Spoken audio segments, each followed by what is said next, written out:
Oke, bismillah. Assalamualaikum warahmatullahi wabarakatuh.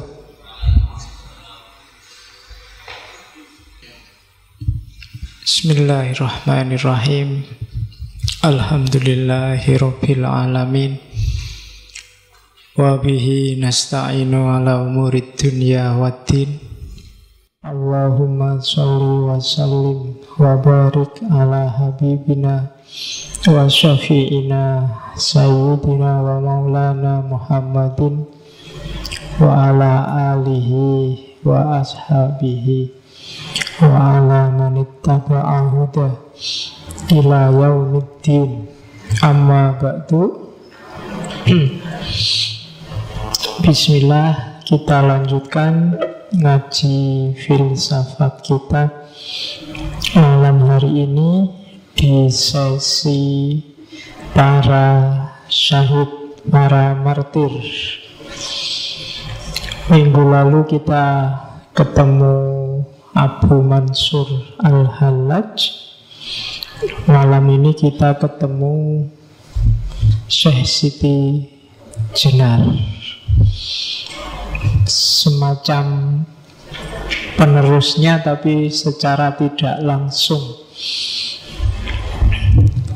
Jadi sebenarnya saya tidak tahu kalian sudah pernah baca-baca atau sudah pernah ketemu atau belum sama beliau ini. Karena di toko buku hari ini banyak sekali, di perpus juga mungkin banyak referensi-referensi, materi-materi tentang Syekh Siti Jenar.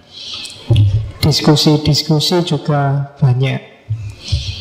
Ya, malam ini kita nukil sedikit saja ajaran-ajarannya Syekh Siti Jenar dengan kapasitas kita yang juga sedikit. Jadi sak nyampe ya kan. Jadi Siti Jenar itu semacam sawah yang luas. Sayangnya kita tidak punya traktor, kita punyanya ya cangkul tapi kecil lagi. Jadi saintuke malam ini ya. Kalau mau tuntas pikirannya Siti Jenar juga agak berat. Di samping waktunya terbatas, yang ngaji dan di ngaji juga kapasitasnya terbatas. Oke, jadi harus itu. Terus Syekh Siti Jenar ini sangat terkenal memang karena kontroversinya dan juga gerakan sosial yang dia lakukan zaman itu. Saya menyebutnya gerakan sosial karena kalau dari aspek pemikiran, sebelum Syekh Siti Jenar banyak yang punya gagasan-gagasan mirip Syekh Siti Jenar. Bahkan beberapa wali songo menurut catatan saya, Sunan Bonang, Sunan Giri, bahkan Sunan Kalijogo, itu ajaran-ajarannya juga mirip-mirip kalau ditelaah secara serius. Hanya saja mungkin ada beberapa yang kalau di buku-buku itu, di sidangnya para wali itu, kesalahannya Syekh Siti Jenar adalah sama kayak Al-Hallaj kemarin, membongkar rahasia yang harusnya untuk orang-orang khawas disampaikan begitu saja pada orang-orang awam. Nah, problemnya di situ. Makanya nanti kalau ada yang tanya, ngaji Syekh Siti Jenar kok cuma isinya itu Pak Loyo, audiennya belum nyampe, makomnya belum khawas. Daripada saya dituduh menyebarkan ajaran sesat kan ya, jadi kita main aman.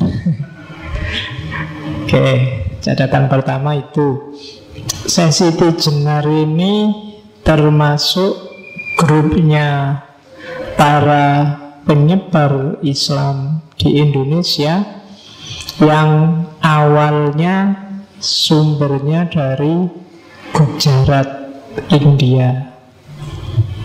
Gujarat ini bau Islamnya agak cenderung Persian, agak cenderung Syiah. Jadi kalau dirunut dari sejarah, jadi ada seorang mursyid thariqah di Gujarat, thariqat Satariyah, namanya Syekh Abdullah Khanuddin.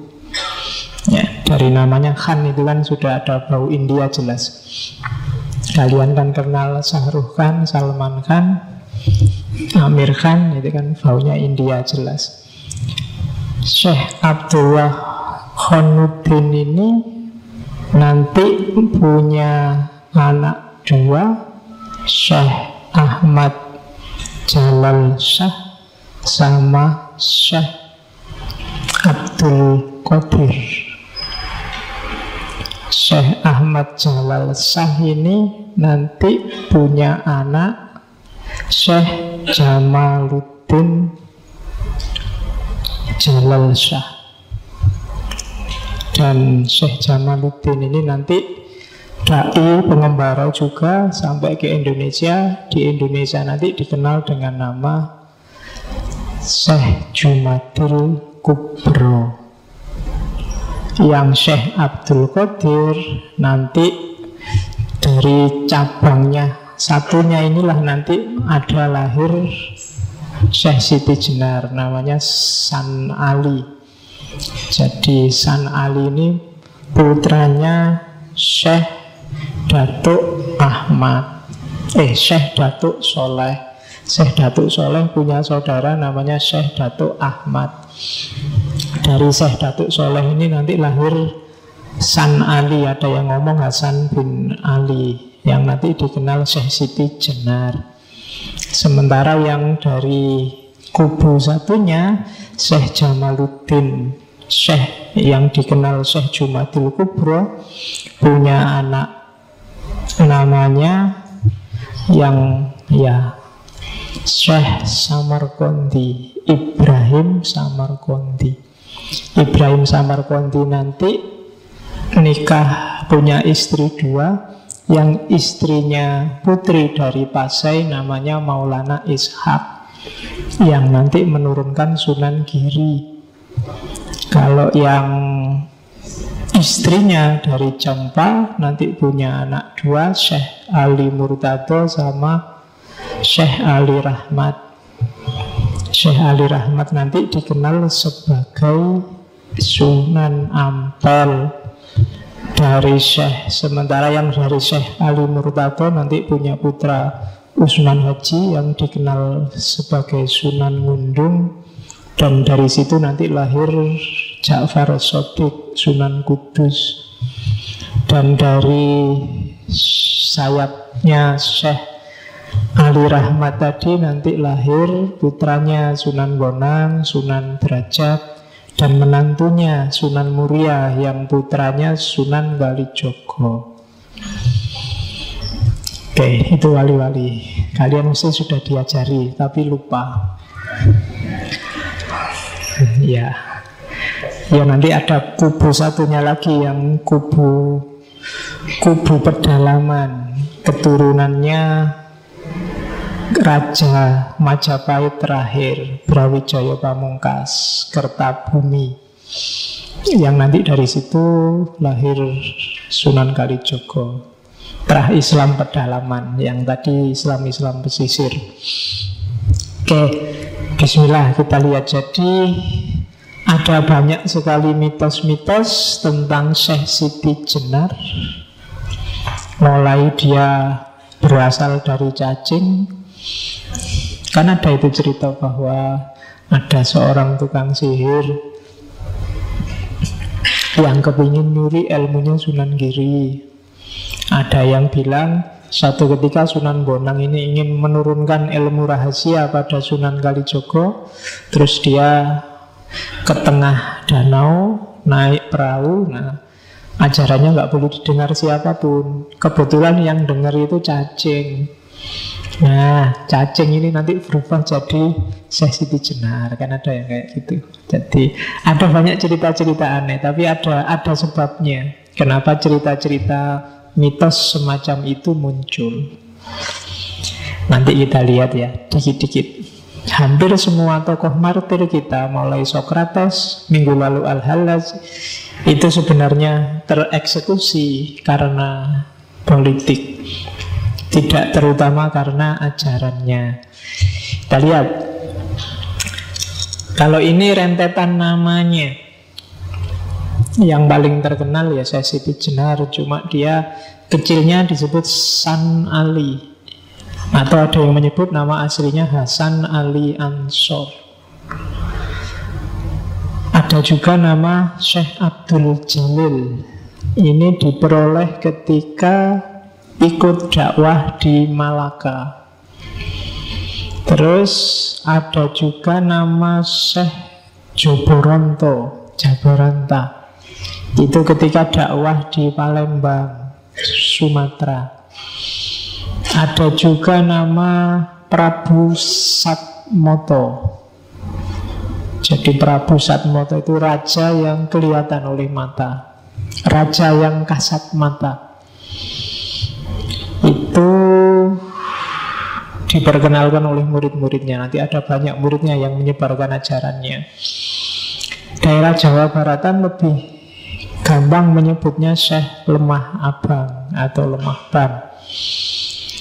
Juga nama Syekh Siti Jenar. Jadi itu karena filosofi yang dikembangkan adalah nasud dan lahutnya gaya Al-Hallaj, yang itu bahwa jasad itu tidak ada nilainya. Jasad itu hanya sekedar tanah. Manusia itu berharga bukan karena jasadnya, bukan karena kulit, daging, dan fisikmu, tapi karena rohmu, yang itu pancarannya Tuhan di muka bumi. Dan itu Syekh Siti Jenar mungkin sering mengajarkan ini, sehingga oleh muridnya dinamai Siti Jenar. Dia sering mungkin berfilosofi tentang tanah merah. Maka nanti kita lihat seperti apa ajarannya. Ada juga nama Syekh Nurjati atau Pangeran Panjunan, atau kadang juga disebut Sunan Sasmito. Ini adanya di Babat Cirebon. Variasi lain ada Syekh Siti Bang, Syekh Siti Brit, Syekh Siti Luhung, naskah-naskah Jawa Tengah.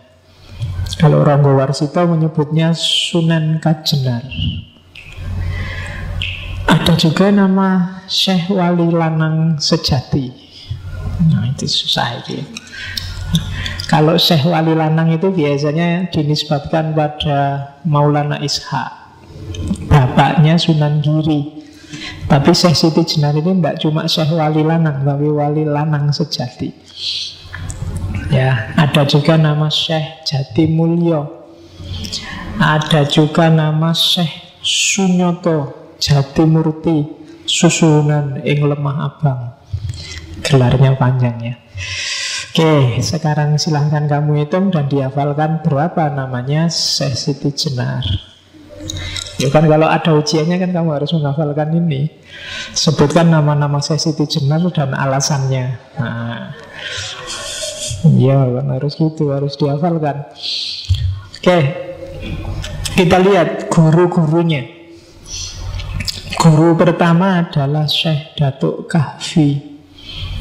Syekh Datuk Kahfi ini tinggalnya di Cirebon. Ini masih sepupunya. Kalau bapaknya Syekh Siti Jenar kan Syekh Datuk Soleh, bapaknya Syekh Datuk Kahfi itu Syekh Datuk Ahmad. Jadi sama-sama Datuk karena tinggalnya di Malaka. Orang tua kan dipanggil Datuk. Yang sering nonton Upin Ipin mesti ngerti.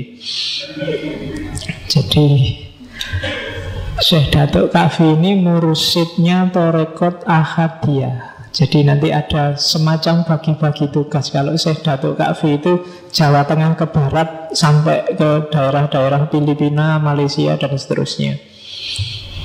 Sementara Maulana Malik Ibrahim itu Jawa Tengah ke timur sampai daerah Bali, Maluku dan seterusnya. Itu pembagian wilayah dakwahnya. Sama-sama disebut mursyidnya Tarekat Ahadiyah. Nanti daerah-daerah India, Pakistan dan sekitarnya, kemarin sudah saya sebut Syekh Ahmad Faruk Sirhindi, itu juga mursyid Tarekatnya Ahadiyah. Satu lagi ada yang namanya Syekh Ahmad Bilali, itu dari Muhammad Al-Bilali, itu dari daerah Hijaz dan sekitarnya, Arab Saudi dan sekitarnya. Itu bagi-bagi dakwahnya zaman itu. Karena di Asia kan Islam di daerah-daerah tertentu belum tersebar. Jadi guru pertamanya San Ali, Syekh Siti Jenar, itu Syekh Datuk Kahfi.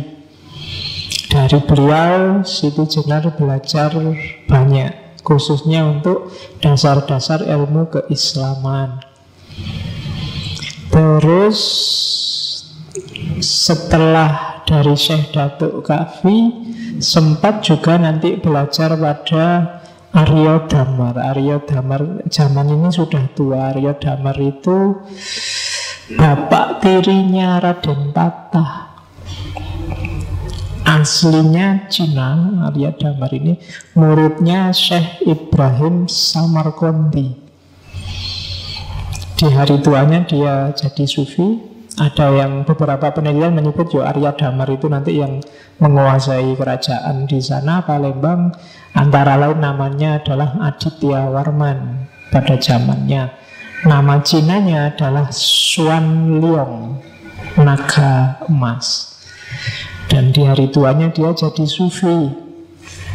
Dari Arya Damar ini nanti Syekh Siti Jenar belajar tentang Nur Muhammad.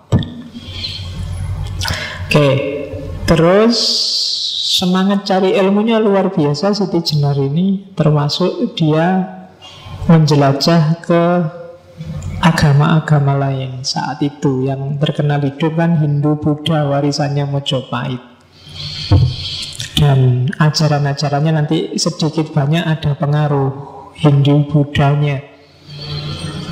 Jadi yang paling terkenal kan Siti Jenar itu belajar kitab nama warisannya Prabu Kertawijaya, Caturvipala. Ini kitab Hindu Buddha. Jadi agama khasnya Mojopahit itu kan mix antara Hindu dan Buddha. Orang menyebutnya Siwa Buddha. Siwa tapi masuk Buddha. Siwa itu kan harusnya Hindu, tapi di Mojopahit digabung Siwa Buddha. Nah itu kitab warisan Mojopahit itu yang paling terkenal itu Caturvipala. Dan 4 ajaran yang nanti berpengaruh pada Syekh Siti Jenar, yaitu 4 laku utama. Ini sufi. Yang pertama nisfra, lenyapnya keinginan. Nirhana, lenyapnya keterikatan dengan yang jasmaniah. Yang ketiga niskala. Niskala itu fana. Fana itu bersatu dengan yang tak terbatas. Dan yang keempat nirasraya. Nirasraya itu fana fil fana, puncaknya kelenyapan. Kalau fana itu egomu hilang, kamu bersatu dengan Tuhan. Tapi kalau fana fil fana itu sudah nggak bisa dibahas, nggak bisa dibahasakan lagi, nggak bisa dijelaskan. Bersatu itu kan masih bisa dijelaskan. Ana al-haq, akulah kebenaran, masih bisa diucapkan dengan kata-kata. Fana tapi masih bisa ngomong, akalnya masih jalan. Tapi fana fil fana itu sudah wallahu a'lam bishawab. Wassalamualaikum, sudah selesai. Kamu sudah nggak bisa ngomong apa-apa. Kalau Nabi Musa sudah pingsan, dia tidak bisa ingat apa-apa lagi. Itu fana fil fana. Kalau ajaran Hindu, Buddha namanya nirasraya. Nah itu jadi ini ajaran ini sangat berpengaruh nanti di Syekh Siti Jenar. Terus dia juga pernah mengembara ke Baghdad karena dia tahu nenek moyangnya ada di sana. Jadi Syekh Siti Jenar yang tak sebut tadi dari Gujarat itu kan, kalau ditarik garis silsilahnya, keturunan dari Husain bin Ali. Kalau Husain kan ya berarti masih cucu langsungnya Rasulullah. Maka dia juga ingin kenal sama nenek moyangnya. Maka dia sempat belajar di Baghdad. Dan di Baghdad lah dia kenal ajaran-ajaran tasawuf. Dia kenal Al-Hallaj, dia kenal Ghazali, dia kenal Al-Qushairi dan kawan-kawan. Cuma dalam sejarahnya yang paling bikin Syekh Siti Jenar terpesona adalah karya-karya Abdul Karim Al-Jili. Jadi Abdul Karim Al-Jili ini dia nulis 3 kitab yang bikin Syekh Siti Jenar jatuh cinta, yaitu Hakikat Al-Haqaiq, yang kedua Al-Manazil Al-Ilahiyah, dan yang ketiga Al-Insan Al-Kamil. Ini kitab yang bisa kamu cari dan kamu download. Syukur-syukur bisa kamu baca. Syukur-syukur bisa dijalani.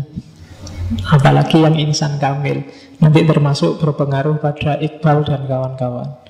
Jadi konsep Insan Kamil dalam tradisi tasawuf yang paling terkenal kan memang dari Al-Jili, dan yang kedua dari Ibnu Arabi. Versi eksistensialisnya nanti disempurnakan oleh Iqbal dari India. Nah, jadi dengan bekal dari guru-guru awal sampai guru-guru akhir, nanti Syekh Siti Jenar menjalani lakunya sendiri sebagai seorang sufi dan melakukan gerakan sosial besar-besaran waktu kembali berdakwah ke Jawa, yang kemudian dakwahnya ini meresahkan penguasa saat itu. Dan jadi transisi dari Raden Patah dan Sultan Trenggono.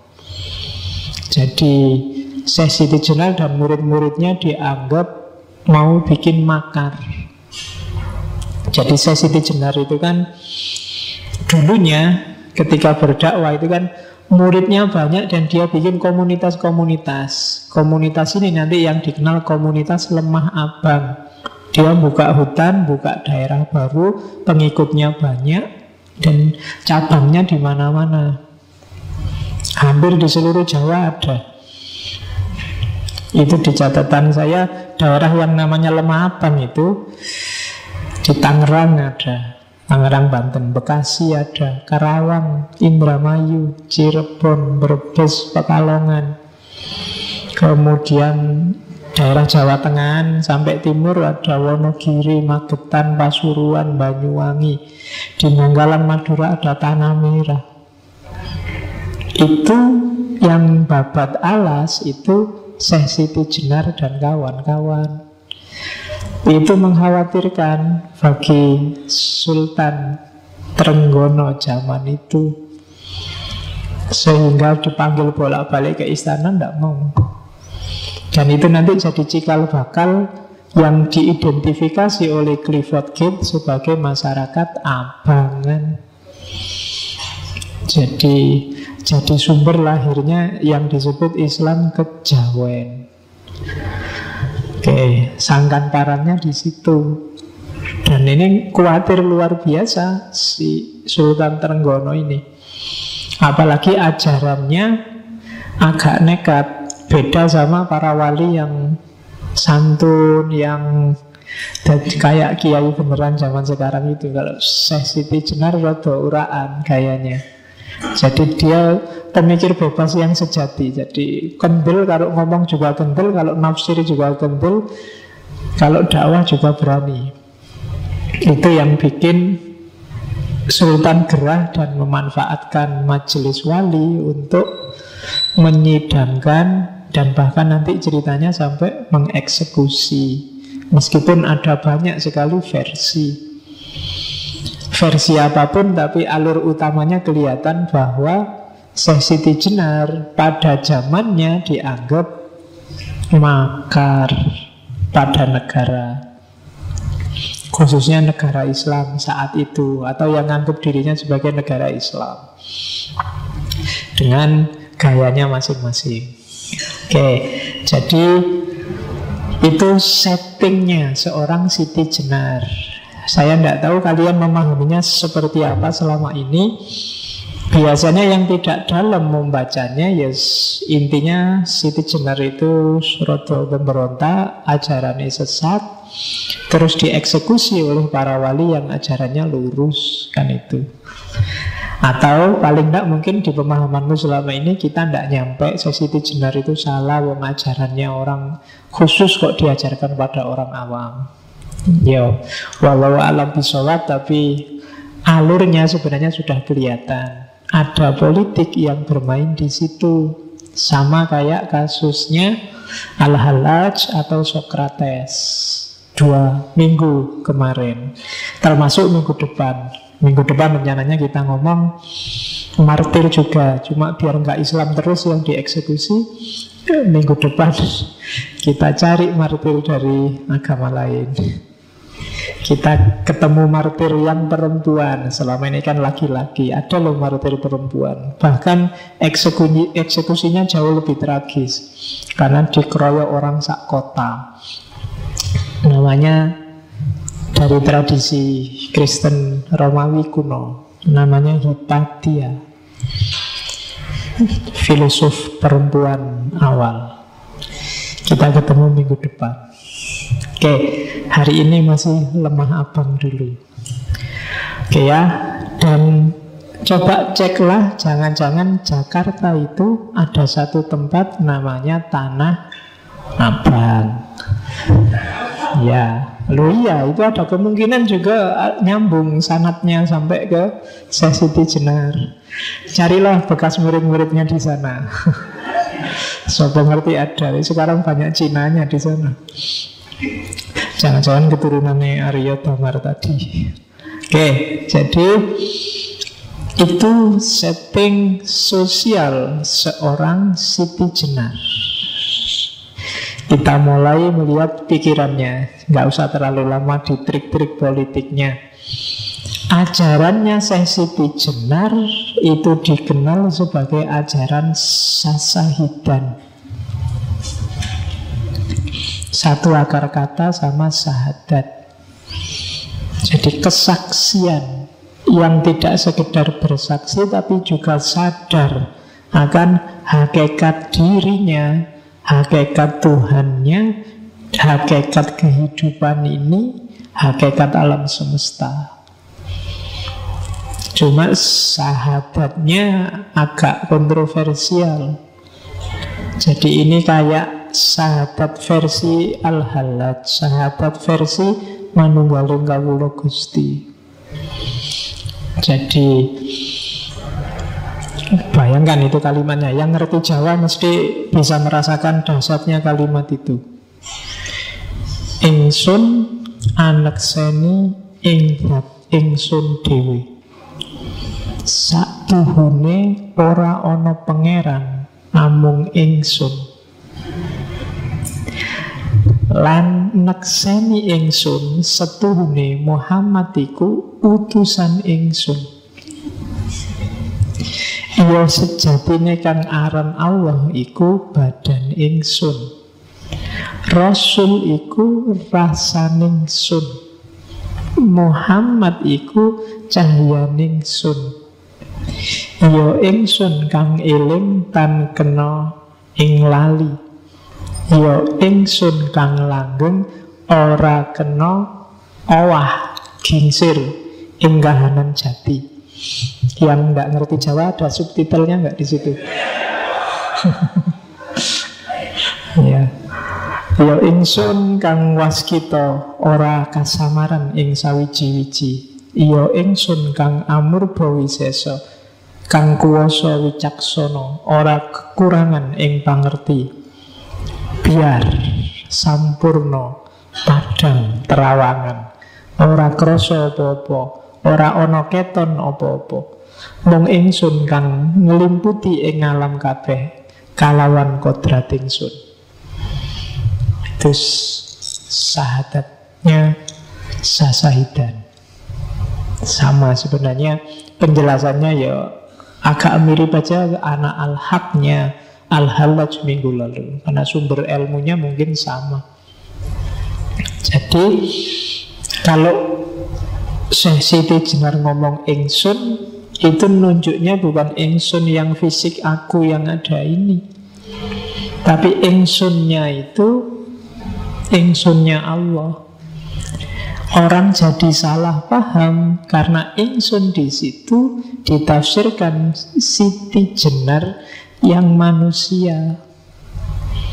Padahal kalau pakai filsafatnya hululnya Al-Hallaj kemarin, ingsunnya itu ingsun akunya Allah. Karena yang berhak bilang aku hanya Allah.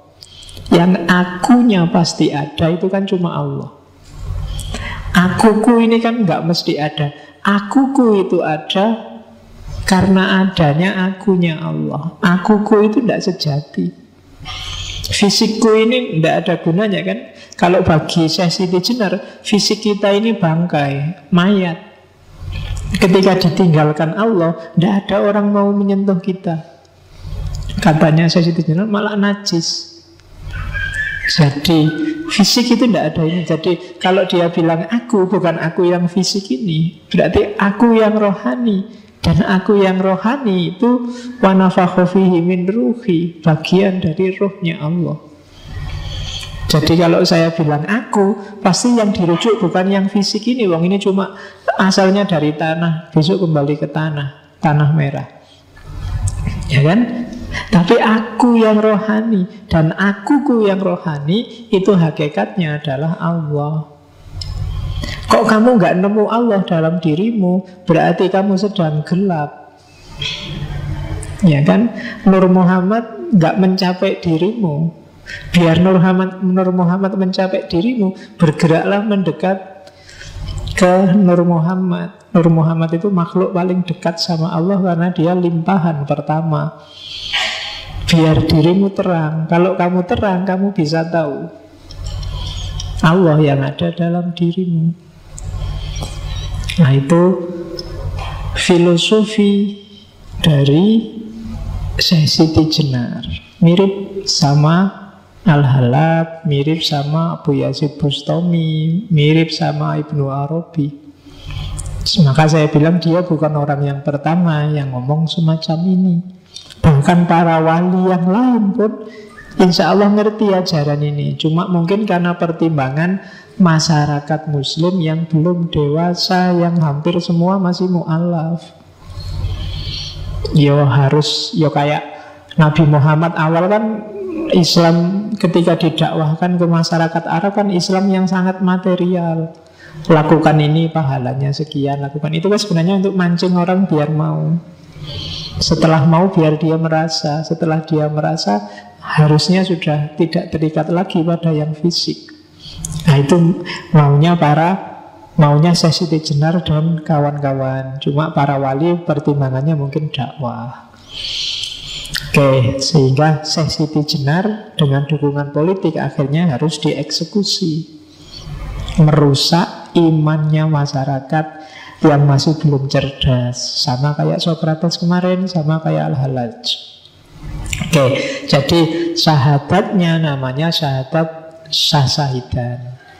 Ini bagi muslim yang syariat kaku, ini murtad luar biasa. Ya kan? Ini kafir mughalladh ini sudah. Iya, sudah. Tidak bisa lagi ditolerir. Masa nganggap dirinya Tuhan. Ya kan? Padahal kamu tidak sadar. Jangankan yang ini ya, ketika kamu merasa benar, ketika kamu merasa besar, ketika kamu merasa sombong, itu sebenarnya juga kamu sedang nganggap dirimu kayak Tuhan. Karena yang berhak sombong, berhak merasa selalu benar, itu hanya Allah. Kamu tidak punya hak. Kamu tidak ada apa-apanya. Pengetahuanmu tentang kebenaran itu karena diizinkan oleh Allah, dicahayai oleh pengetahuannya Allah. Al-ilmu nurun. Maka nggak boleh kamu sombong sedikit pun. Ketika kamu sombong, kamu sedang mempertuhankan dirimu sendiri. Nggak usah bilang anak al-haq.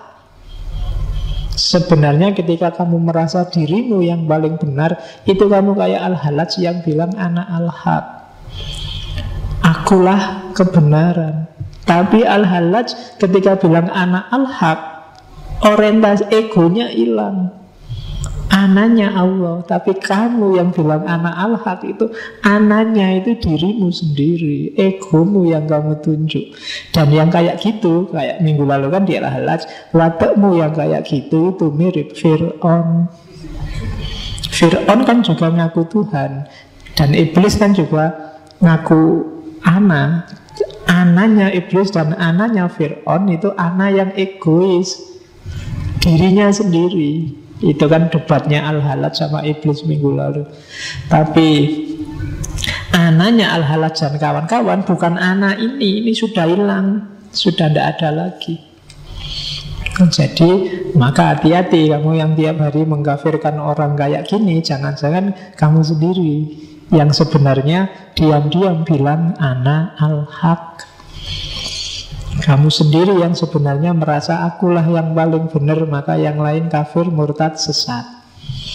Oke, maka hati-hati ya. Jadi itu syahadat sasahidan. Terus ini kalimat saya potong ketika Syekh Siti Jenar debat sama para wali. Jadi ada banyak sekali argumen, ada banyak sekali tuduhan. Syekh Siti Jenar nggak telaten, terlalu banyak variasi tafsir. Terus dia mengkasih kata, marilah kita bicara yang terus terang. Ini tak terjemah bahasa Indonesia ya, kalau Jawa kayak tadi kamu pening. Ya, ingsun ini Allah, akulah Allah itu. Akulah yang disebut Prabu Satmata. Tidak ada lain yang bernama Allah. Saya menyampaikan ilmu tertinggi yang membahas ketunggalan. Ini bukan badan. Jadi aku itu yang tak maksud bukan badan ini. Selamanya bukan, karena badan itu tidak ada. Yang kita bicarakan ialah ilmu sejati. Dan untuk semua orang kita membuka tabir. Jadi ini setelah diskusi panjang dengan para wali, dia jengkel. Iya wis, yang bilang ingsun Allah, ya wis akulah Allah. Tapi aku bukan badan ini. Jadi yang sejati, yang Allah itu bukan badan ini. Ini wadah fisik. Jadi katanya Siti Jenar, ilmu ini nanti yang tak ungkap ke masyarakat, buka tabir. Jadi para wali ditantang, yang kayak gini salah nggak? Maksudnya gitu kan. Isinya yang diajarkan salah nggak? Itu kan mungkin maunya saya Siti Jenar. Nah kalau yang tak ajarkan benar, ngapain semua marah? Kecuali aku ngajarin yang salah. Kalau hanya salah, misalnya mereka itu orang awam, nggak nyampe, sombong sekali kita. Kamu merasa lebih tinggi, padahal yang diajarkan Siti Jenar pada santri-santri pengajiannya, manusia itu egaliter. Siti Jenar yang berani pakai kalimat ingsun untuk diri sendiri, zaman itu luar biasa. Zaman itu orang biasa itu bolehnya bukan pakai ingsun, tapi pakai kawulo. Kalau di Jawa sekarang jadi kulo, ya kan? Yang berhak pakai kata ingsun itu raja. Jadi ingsun, pukulun dan seterusnya. Dan Syekh Siti Jenar peduli amat dengan semua itu. Bagi dia setiap manusia sejajar, egaliter. Pereklah dengan ingsun yang hanya untuk raja itu. Kalau kamu mau bilang ingsun, bilang aja ingsun aku. Tidak harus kawulo. Kalau kawulo itu kan hamba. Tidak ada raja dan hamba di dunia ini. Kita sejajar, di atas kita hanya Allah. Itu yang diajarkan di Lemah Abang. Dan ini kan yang bikin telinganya raja panas. Masa itu kemarin kata-kata milikku sekarang mau dipakai semua orang? Jadi rebutan kata. Ya kan? Kemarin kan juga ada rebutan kata-kata Allah itu kan, di Malaysia, yang oleh pengadilan diputuskan kata Allah itu hak miliknya orang Islam. Yang Kristen jangan berani-berani pakai kata Allah. Kan gitu keputusannya di Singapura. Persis di era ini, simbol-simbol arogansi, simbol-simbol perbudakan, simbol-simbol hierarki manusia dan penindasan manusia atas manusia. Dia mengkritik feodalisme zaman itu. Oke, lah kok para wali mau saja disuruh bersidang? Ya lagi-lagi urusan politik. Wali juga punya, mereka juga punya strategi dakwahnya masing-masing. Nanti sesi jenazah dianggap, wah ini ngerusak proyek kita nih, kan gitu. Kita sudah punya proyek bagus-bagus sih, sekarang dicegati dengan sasahidan. Terus, jadi kalau kemarin Siti Jenar ana al-haq, maka al-halaj ana al-haq, Siti Jenar kalimat yang terkenal adalah ya insun iki Allah. Argumennya apa? Ya persis kayak al-halaj kemarin.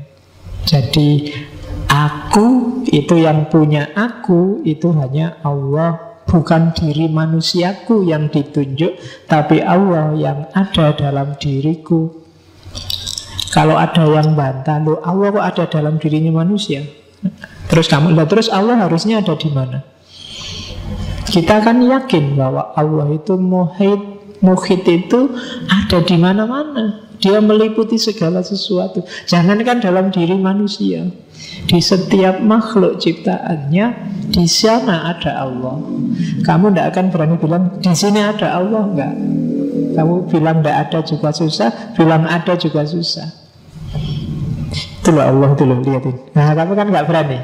Padahal kita punya pandangan bahwa innallaha bikulli syai'in muhit. Muhit itu meliputi segala sesuatu. Dunia ini ada di dalam Allah. Maka kalau orang bilang Allah dalam diriku, bukan sesuatu yang tidak masuk akal. Bahkan banyak sekali ayat yang mengisyaratkan ke sana. Ya termasuk tadi wa ana aqrabu ilaihi min hablil warid. Allah itu lebih dekat daripada urat nadi yang di leher ini. Berarti Allah lebih dekat padamu dibandingkan nyawamu sendiri.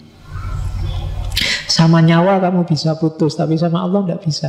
Kan kalau ada orang mati, nyawanya putus sih. Kan ada yang gitu. Tapi sama Allah tidak bisa, karena Allah lebih dekat denganmu. Cuma kita nggak sadar. Kita itu merasa sosok pribadi yang mandiri, kita di sini dan Allah di sana. Kan kita mikirnya gitu. Makanya kalau berdoa terus kamu nggak luar biasa gini kan, sambil ya Allah minta ke atas. Ya enggak apa-apa sih, asal lebih khusyuk dibandingkan yang enggak konsentrasi. Sambil doa enggak konsentrasi, kadang tangannya gini-gini, amin. Padahal doa itu minta, ya kamu minta tapi enggak serius gitu ya. Nanti jangan-jangan malaikatnya tersinggung. Minta apa tuh kamu itu? Minta kok sambil doanya hafalan lagi. Karena ada kamu tiap hari doamu kan hafalan. Jadi malaikat itu mesti ala wis tahu podo. Ya kan? Hafalan ora jelas. Tidak ada penghayatan. Iya. Oke, nanti diketawain itu sama Siti Jenar di belakang nanti ada. Jadi yo ingsun iki Allah. Dan memang kan ada hadits qudsi yang bilang di situ, ana kanzun mahfiyun fauridu an u'rafa fa khalaqtul khalqa fabi arafuni. Jadi aku itu khazanah tersembunyi. Sebelum ada makhluk satupun, ya Allah nggak dikenal. Maka Allah sengaja melakukan sesuatu, menciptakan sesuatu biar dia dikenal. Jadi hakikatnya yang ada itu Allah. Cuma dia menciptakan semua makhluk termasuk manusia biar dia dikenal. Dan dikasih bekal, jadi penciptaannya tidak kayak sulap ding gitu, tapi pelimpahan dari dirinya Allah. Jadi ana kansun makhfiyun, kayak kamu bercermin. Kalau kamu ingin ngerti wajahmu kayak apa kan, bercerminlah. Dari cermin itu kamu ngerti dirimu.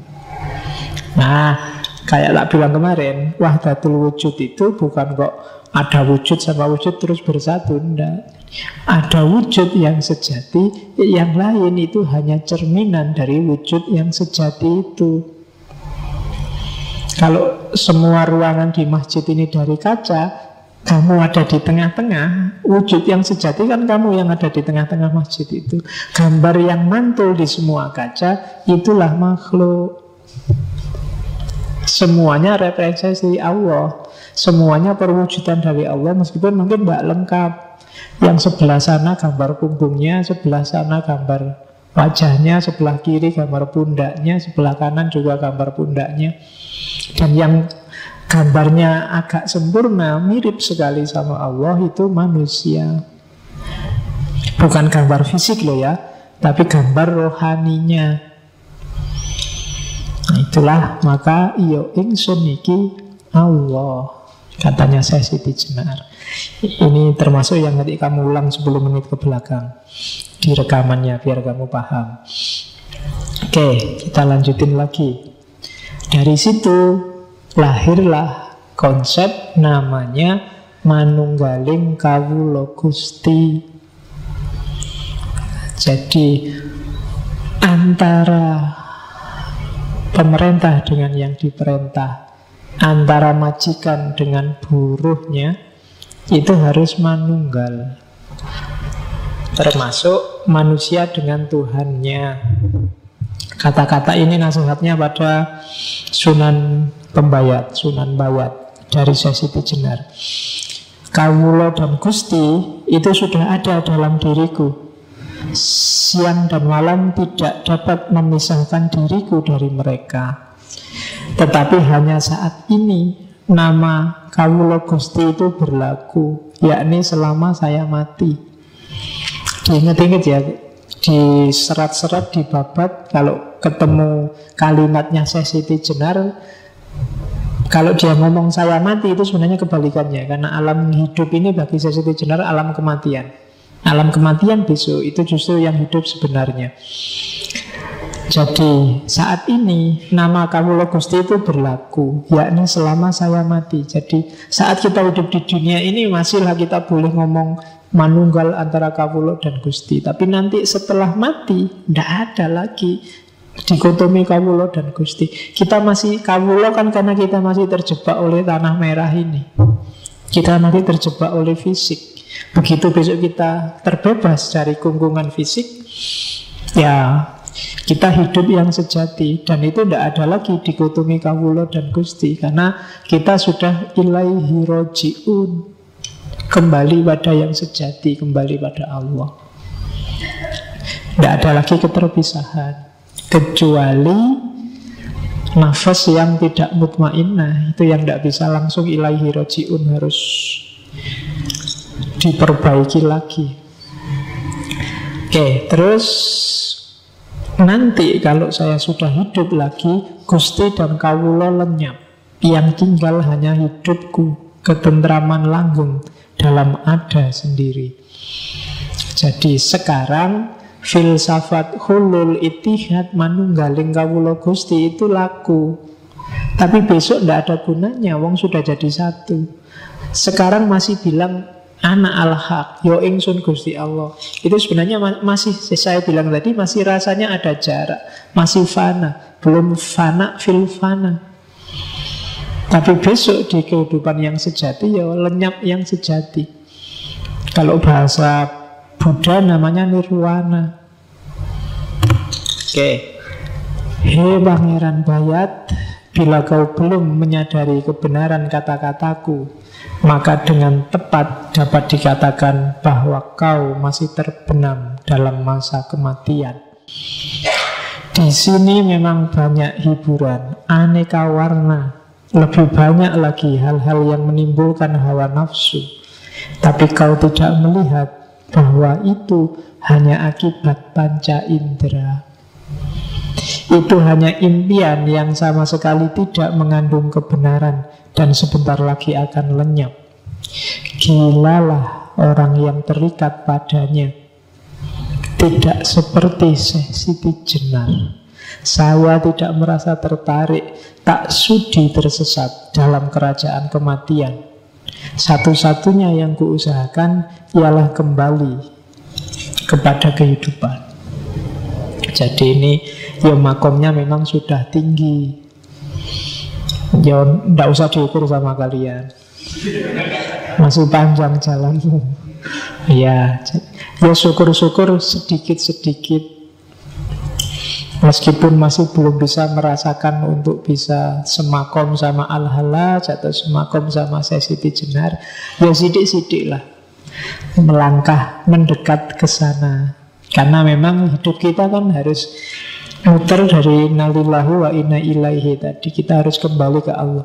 Jadi saya selalu bilang di banyak kesempatan, apapun yang kita lakukan, apapun yang kita ucapkan, ilmu apapun yang kita dapatkan, harusnya bisa selangkah atau setengah langkah atau seperempat langkah semakin dekat pada Allah. Jadi tidak boleh ada yang bikin kita malah semakin jauh. Apa-apa yang diingat Allah. Mau minum pun harus bismillah dulu, ingat Allah.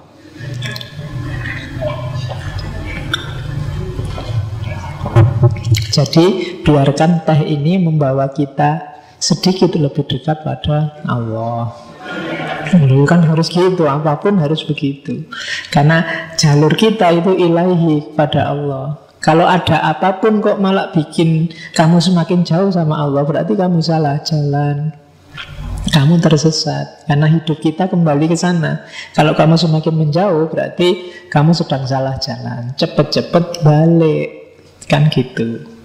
Jadi kiblatnya tetap pada Allah. Sampai akhirnya syukur-syukur kamu bisa lari cepat kayak para wali, dan sebelum kamu meninggalkan dunia ini bisa bersatu, bisa akrab. Level kita kan akrab aja ya, bisa dekat, mukorobah kalau bahasanya para sufi sama Allah. Oke, jadi itu namanya manunggal. Hidup kita prosesnya ke sana, jangan ada yang sampai lupa. Jadi dunia ini persinggahan sementara, atau sebenarnya bukan persinggahan. Jadi ini ya jalan kita. Kalau persinggahan itu kan kamu berhenti sebentar, nggak usah berhenti, jalan aja terus. Kalau butuh makan ya beli di perjalanan, kalau butuh minum beli di perjalanan. Nggak usah mampir lagi, umur kita nggak panjang. Kan kalau orang Jawa urip itu mampir ngombe. Sudahlah, nggak usah pakai mampir sekarang. Di kereta juga bisa beli minuman, di pesawat juga beli minuman. Tidak pakai mampir untuk ngombe. Jadi sambil jalan. Bahkan minum itu juga rangkaian perjalanan kita. Oke, itu ajarannya para sufi. Terus satu hal yang khas dari Syekh Siti Jenar, jadi dia punya strategi sendiri untuk membangkitkan kesadaran religius orang Jawa. Jadi Syekh Siti Jenar itu di banyak serat nanti punya banyak sekali jenis syahadat. Kalau kamu kan syahadatnya cuma satu, asyhadu alla ilaha illallah wa asyhadu anna muhammadar rasulullah. Itu pun cuma kamu ucapkan, tidak pernah dihayati. Itu pun cuma di bibir kan, tidak pernah. Jadi yang syahadat mulutmu, rohmu belum syahadat, hidupmu belum syahadat. Di catatan saya itu ada namanya syahadat sekarat, ada syahadat paleburan, ada syahadat sejati, ada syahadat sekarat wiwitaning pati, ada syahadat sekarat hati atau syahadat Nur Muhammad, ada syahadat panetep panotogomo, ada syahadat pecating nyowo, dan seterusnya. Dan itu nanti isinya beda-beda. Saya nggak sempat kalau tak taruh satu-satu di sini kamu nanti malah bingung. Syahadatmu tetap itu aja, tapi dengan gayanya Siti Jenar. Jadi menurut Siti Jenar, sahadat itu adalah kondisi roh, bukan sekedar ucapan lisan. Jadi bukan hanya lisan, rohnya ikut, yang lahir dari akal, akalnya ikut, dan hatinya ikut. Dan tidak harus bahasa Arab. Hampir semua sahadatnya campuran, susunannya Arab dan Jawa, biar murid-muridnya ngerti. Jadi sahadatnya rohnya. Hidupmu itu harus melambangkan sahadat. Berarti Allah nomor satu, Rasul panutanmu yang utama. Jadi tunjukkanlah bahwa kamu sehari-hari itu percaya Allah itu ada. Kalau kamu galau, sumpek, stres, itu menunjukkan kamu tidak terlalu percaya bahwa Allah itu ada. Kalau kamu nakal, mursal, sakarepmu dhewe, itu juga menunjukkan kamu tidak percaya bahwa Allah itu ada. Kamu belum sahadat. Jadi sahadat itu ada dalam kondisimu yang percaya 100% bahwa Allah itu ada dan main dalam hidupmu. Selama ini mungkin kamu hanya yakin Allah itu ada, tapi bahwa Allah bermain dalam hidupmu itu biasanya agak timbul dan tenggelam. Kalau pas lagi sumpah itu baru kamu ya Allah sedikit. Tapi kalau lagi seneng enggak, kalau lagi biasa-biasa enggak.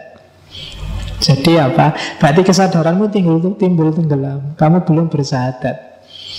Karena ada ceritanya muridnya Sunan Kalijogo, aslinya muridnya Sunan Bonang, terus nyebrak dari muridnya Sunan Kalijogo, namanya Syekh Janggung, yang begitu diuji sahadat. Jadi satu ketika Sunan Bonang uji santri-santrinya untuk sahadat, yang lain fase-fase semua sahadatnya. Syekh Janggung ini, ayo giliranmu Syekh Janggung sahadat. Dia tidak baca sahadat, tapi terus keluar, naik pohon yang paling tinggi, terus menjatuhkan diri ke bawah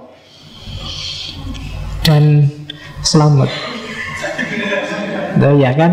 Jadi itu sebenarnya dia ingin menunjukkan pada gurunya, saya yakin 100% Allah itu ada. Kalau belum waktunya mati, ya tidak mati. Kalau mati, ya memang sudah waktunya. Ayo, kamu berani nggak kayak gitu? Ya kan? Nanti di depan itu kan ada pohon besar itu. Saya percaya Allah itu ada. Kalau belum waktunya ya enggak. Kalau sudah waktunya mau menghindar kayak apapun ya enggak akan menghindar. Kenapa kamu nggak berani sekarang? Karena memang belum waktunya, Pak. Kan gitu. Oke, jadi itu namanya syahadat roh. Jadi rohmu yang syahadat, maka hidupmu coraknya syahadat tadi. Kalau ada masalah apapun, nggak usah galau, Allah masih ada. Kalau kamu sedang bahagia karena apapun juga, nggak usah berlebihan. Kamu dapat pujian banyak orang juga, nggak usah gaya. Yang layak dipuji Allah. Kalau kamu bisa sebagus itu sehingga dipuji orang, itu kan karena izinnya Allah, kamu dipinjemi beberapa kualitas bagus oleh Allah. Maka jangan bosen-bosen bilang Alhamdulillah. Semua yang kamu nikmati sekarang itu emangnya hasil karyamu. Kalau kamu pinter, pikiranmu kan sebenarnya dapat pancaran nur dari Allah. Kalau kamu cakep, itu dulu yang merancang dirimu kan juga Allah. Ayah ibumu gak merancang. Tiba-tiba kamu lahir jadi cakep. Kalau kamu merasa jelek, itu kamu mikirnya kurang panjang. Pasti cakep. Apa ada orang jelek? Kan gak ada. Cakep dan jelek itu kan urusan standar, bukan urusan hakikat. Jadi kalau standar itu kan bisa, tiap orang punya standar beda-beda. Yang kamu anggap jelek, ya siapa ngerti bagi yang lain sangat jelek. Oke, enggak, bagi yang lain bagus. Ya, oke, ya. Dan lagian itu kan kalau fisik kan, katanya saya sudah jenal fisik itu apa? Itu cuma bangkai, itu cuma mayat. Hakikatnya fisik memang bangkai. Ketika dia ditinggal roh, ya kembali ke asalnya bangkai. Jangankan nunggu sehari, 1 jam aja, secakap apapun orang, kalau rohnya sudah pergi, siapa berani mendekat? Ya kan? Wis sopo lah kuno yang kamu paling cakep. Innalillahi pengumuman misalnya. Semalam aja lah kamu temani, terserah di kamar hotel paling mahal kayak gimana. Kalau mau. Itu menunjukkan bahwa hakikatnya fisik itu bangkai, kayak katanya Syekh Siti Jenar. Jadi sahabat, hidupmu harus bersahabat. Bahasa lainnya bertauhid. Allah harus nomor 1 dalam hidupmu. Nanti hidupmu akan tenang. Kalau yang sahabat cuma mulutmu, ya tidak ada gunanya. Sama kan kalau dengan yang sholat cuma tubuhmu, yang puasa cuma perutmu, yang zakat cuma dompetmu, dan yang haji cuma fisikmu, tidak ada nilainya. Orang tidak Islam juga bisa kayak gitu. Oke, terus sholat. Ini juga dikritik habis-habisan oleh Syekh Siti Jenar. Sholat kita selama ini sholat fisik masih Nanti Syekh Siti Jenar punya 2 konsep sholat. Yang pertama sholat tarek, yang kedua sholat daim. Jadi sholat tarek itu ya sholat kita sehari-hari, sholat 5 waktu itu. Jadi sholat yang kita lakukan sesuai syariat, itu namanya sholat tarek. Iya, harus kita lakukan sesuai makom kita.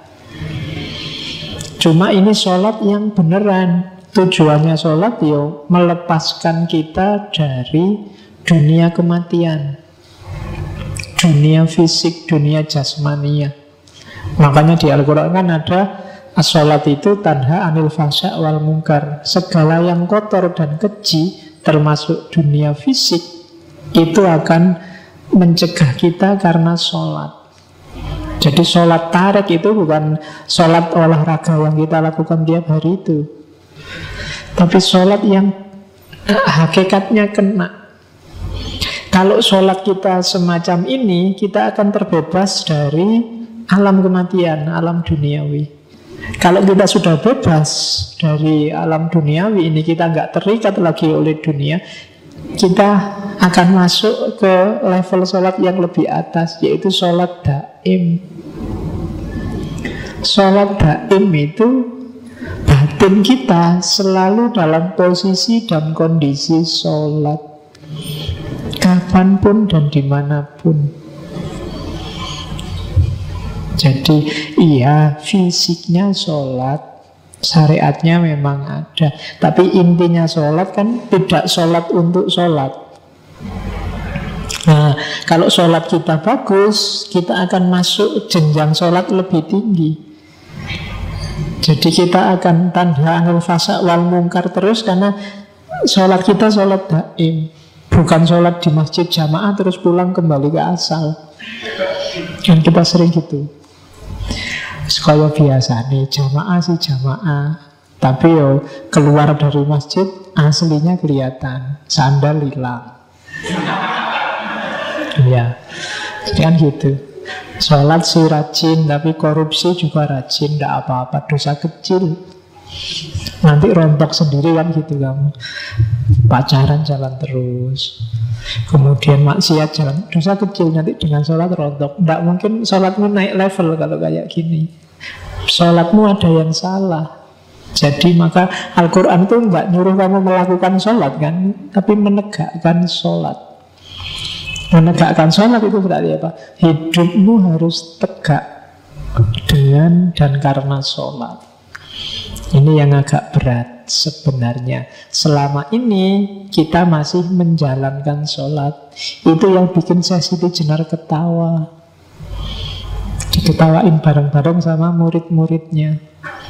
Kalau bisa kita naik sampai level sholat daim. Sholat daim itu batin kita selalu dalam posisi sujud, dalam posisi sholat. Sholat itu kan kita merasa berhadapan sama Allah. Dalam sholat daim berarti batin kita selalu ada Allah di situ yang kita sujudi dalam kondisi apapun kita. Nah, ini yang agak berat. Tidak gampang. Kamu ngaji, kamu sebenarnya duduk tapi batinmu selalu sujud pada Allah. Allah selalu ada di hadapanmu. Pikiranmu selalu tunduk padanya. Itu sholat daim. Ini yang agak berat. Yang ini, ajaran ini kadang-kadang disalahpahami. Ada juga beberapa muridnya Syekh Siti Jenar yang masih awam terus menafsirkannya berarti sholat syariat itu tidak penting. Yang penting sholat daim. Itu nanti ada beberapa di ajaran Islam kejawen. Jadi yang penting batinnya. Akhirnya maunya sholat daim aja, yang syariatnya ndak. Itu mungkin salah satu yang diprihatinkan para wali, karena memang orang belum makomnya untuk diajari yang gini-gini. Kalian aja kan juga ngomong-ngomong nih, wis ngerti ini. Sholatmu masih bolong-bolong, ngerti sholat daim. Yang penting kan batinnya. Ngapain sholat utuh 5 waktu aja? Yang bahaya di situ. Kalau dari ngaji ini kesimpulanmu begitu, berarti ngaji ini melakukan kesalahan yang sama dengan Syekh Siti Jenar beberapa waktu yang lalu. Yang menangkapnya kamu harus lebih cerdas dari yang awam. Berarti apa? Fisikmu, syariatmu jadikan kendaraan untuk menuju batin. Orang tidak bisa ujuk-ujuk masuk ke batin. Harus ada manifestasi fisiknya. Tidak bisa kamu hanya jatuh cinta saja. Kamu juga harus bilang I love you, antar jemput, apel, SM. Kan harus gitu juga. Kalau cuma batinnya aja buat apa? Tenang aja, yang penting hatiku selalu ingat padamu. Tapi disuruh jemput tidak mau, di WA nggak pernah balas, disuruh neraktir alasan terus. Ya berdoain namanya, ya kan? Tidak ada gunanya. Jadi batin ya butuh lahir medianya, ya kan? Sama tidak ada nilainya rajin antar jemput, sering neraktir, WA-an tiap hari, tapi tidak ada cinta sama sekali. Itu lebih tragis lagi, ya kan? Sudah antar jemput tiap hari, terus kita temen aja ya. Ya wis, nasibmu itu. Oke. Nah, positioningnya sholat daim dan ajaran-ajaran sufi kan di situ. Orang terus yang nangkep jadinya salah paham, syariatnya ditinggal.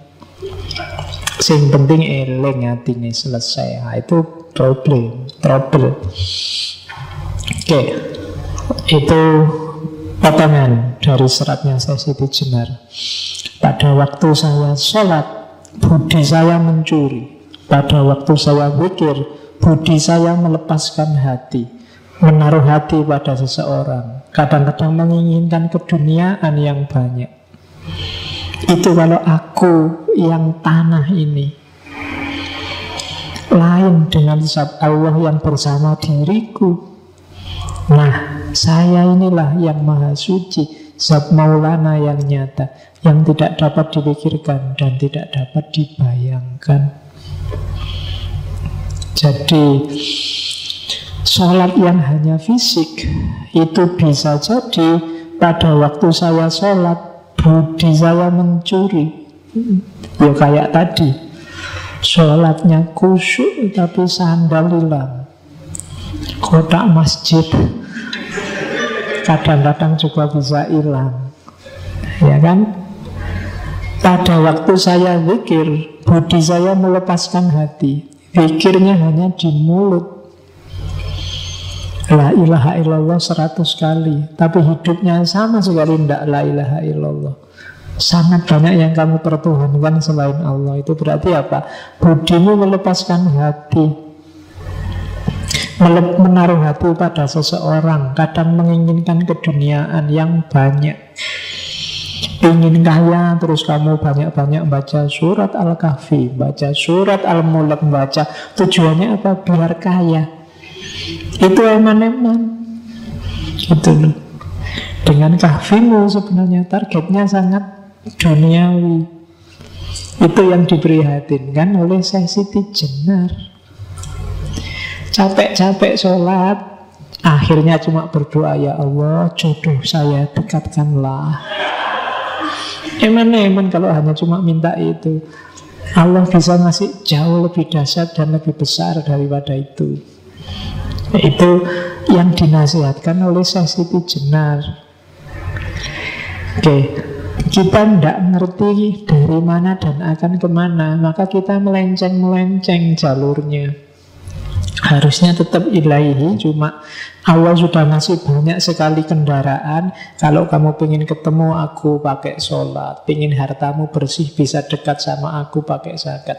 Cuma kendaraan-kendaraan ini tidak kita pakai untuk jalan menuju Allah, tapi jalan menuju dunia. Itu yang diprihatinkan oleh Syekh Siti Jenar. Gimana agama kok jadi alat untuk dunia? Problemnya di situ. Sama juga puasa, zakat, haji. Itu ada kalimatnya panjang. Sahabat, sholat, dan puasa itu sesuatu yang tidak diinginkan. Jadi tidak perlu. Adapun zakat dan naik haji ke Mekah, itu semua omong kosong, palsu kabeh. Itu seluruhnya kedurjanaan budi, penipuan terhadap sesama manusia. Orang-orang dulu yang menuruti aulia karena diberi harapan surga di kelak kemudian hari, itu sesungguhnya keduanya orang yang tidak tahu, baik aulianya maupun orang-orangnya. Lain dengan saya, Siti Jenar. Tidak pernah saya menuruti perintah budi, maksudnya perintah akal. Bersujud-sujud di masjid mengenakan jubah, pahalanya besok saja. Bila dahi sudah menjadi tebal, kepala berbelulang, sesungguhnya ini tidak masuk akal. Di dunia ini semua manusia sama. Mereka semua mengalami suka duka, menderita sakit dan duka nestapa. Tiada beda satu dengan yang lain. Oleh karena itu saya, Siti Jenar, hanya setia pada satu hal saja, yaitu Gusti Zat Maulana. Jadi bagi Siti Jenar, semua ibadah yang tidak demi Zat Maulana itu palsu. Ketertipuan budi, bahasanya dia kedurjanaan budi. Akal yang durjana, akal yang jahat, menyelewengkanmu dari yang hakiki. Jadi kamu setia, kamu mengabdi pada yang selain Allah, termasuk surga. Surga itu tipuan, katanya Siti Jenar. Itu permen untuk anak kecil. Ya kan? Kayak adikmu sholat yuk, nanti tak kasih permen, itu surga. Jadi jangan berhenti di situ. Kita itu yang saya bilang tadi, inna lillahi wa inna ilaihi, hinya Allah, bukan jannah. Jadi surga neraka bukan itu. Kalau ada aulia meyakini itu, katanya Siti Jenar, baik auliatnya maupun umatnya itu sama-sama tidak tahu. Ya tak tulis tidak tahu, karena kalau pakai bahasa Jawa yang itu kasar. Ya bahasa Jawa ini gak ngerti itu kan bodoh. Kalau bodoh kan rapena, mungkin goblok lebih halus. Ya, jadi Siti Jenar mengkritik itu. Jangan suka dengan yang kepalsuan deh. Emangnya Allah butuh sholatmu, butuh zakatmu, butuh hajimu? Kan enggak. Kamu yang butuh. Butuhnya untuk apa? Untuk mendekat ke Allah, menemukan kesejatian. Karena kesejatian hidup kita itu Allah. Begitu ketemu Allah, semua yang lain gak penting lagi, termasuk dirimu sendiri.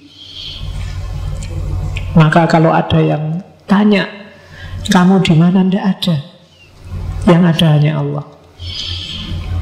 Makanya kan ada cerita waktu Sultan Trenggono ngirim utusan ke Pengging. Pengging itu tempatnya, pusatnya kajiannya Syekh Siti Jenar dengan muridnya. Syekh Siti Jenar dipanggil para wali dan sultan. Jawabannya Siti Jenar nggak ada, yang ada Allah. Besoknya lagi disuruh balik, yo kalau gitu Allah dipanggil para wali. Datang lagi utusnya, Syekh, Allah dipanggil para wali. Jawabannya Siti Jenar, Allah nggak ada, yang ada Siti Jenar. Wali-wali stres pokoknya, susah Siti Jenar ya. Susah. Akhirnya ya wis lah, dipanggil semua. Allah dan Siti Jenar dipanggil ngadep para wali. Akhirnya menghadap. Ya, yo dari Pengging ke Demak, ya lumayan. Pengging itu kan di sekarang daerah sekitar Boyolali situ.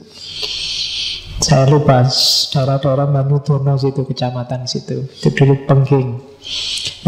Yang ada di situ muridnya Siti Jenar, Ki Ageng Pengging kedua, Pengging Anom. Kalau Pengging Sepuh itu putranya Brawijaya Pamungkas, Pangeran Handayaningrat, dikenal sebagai Ki Ageng Pengging Sepuh, yang waktu perang antara Demak dan Mojopahit dia tewas oleh Sunan Nguntung tadi. Sunan Nguntung itu putranya Syekh Ali Murtado. Dan dia punya anak 3, Kebo Kenongo yang nomor 3, yang nomor 2 Kebo Kanigoro, yang nomor 1 perempuan. Yang Kebo Kenongo ini nanti yang jadi Ki Ageng Pengging Anom. Kakaknya Kebo Kanigoro itu meninggal ketika tirakatan di Gunung Merapi.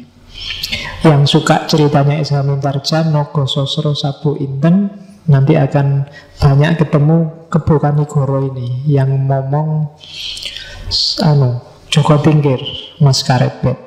Dan Kebo Kenongo Pengging Anom ini kan nanti yang punya anak Mas Karebet, Joko Tingkir dalam sejarahnya. Dan beliau juga nanti tewas mirip kayak gurunya. Jadi karena tidak mau dipanggil menghadap ke Demak. Oke. Terus itu sejarah sebenarnya. Yang selanjutnya, kehidupan. Bagi Siti Jenar, hidup ini hakikatnya mati, seperti saya bilang tadi. Jadi dibalik. Jadi hidup inilah kematian, dan justru setelah kita mati, itulah hidup yang sejati. Jadi maka manusia itu bangkai yang berjalan. Tidak usah terlalu kamu berarti urusan hidup dunia ini. Wong ini urusan mati kok. Tidak penting, kamu tidak harus galau hanya karena dunia. Tidak punya uang biasa, tidak punya pacar, apalagi. Tidak harus galau. Jadi ini dunia kematian, bukan dunia cahaya, bukan dunia kehidupan. Justru ini penjara bagi kita. Ruh kita terpenjara dalam fisik sehingga terpaksa harus melayani yang jasmaniah dulu sebelum ketemu dengan kesejatian. Maka siapapun manusia yang membanggakan keduniaannya di level apapun, maka dia bodoh. Ini dunia gelap, dunia kematian. Oke. Dunia ini menggodamu, jangan sampai kamu tergoda. Jadi kehidupan sejati adanya besok setelah kita mati. Ini juga yang kadang-kadang oleh para santrinya Siti Jenar dipahami secara berbeda. Terus mereka akhirnya apa? Merindukan kematian.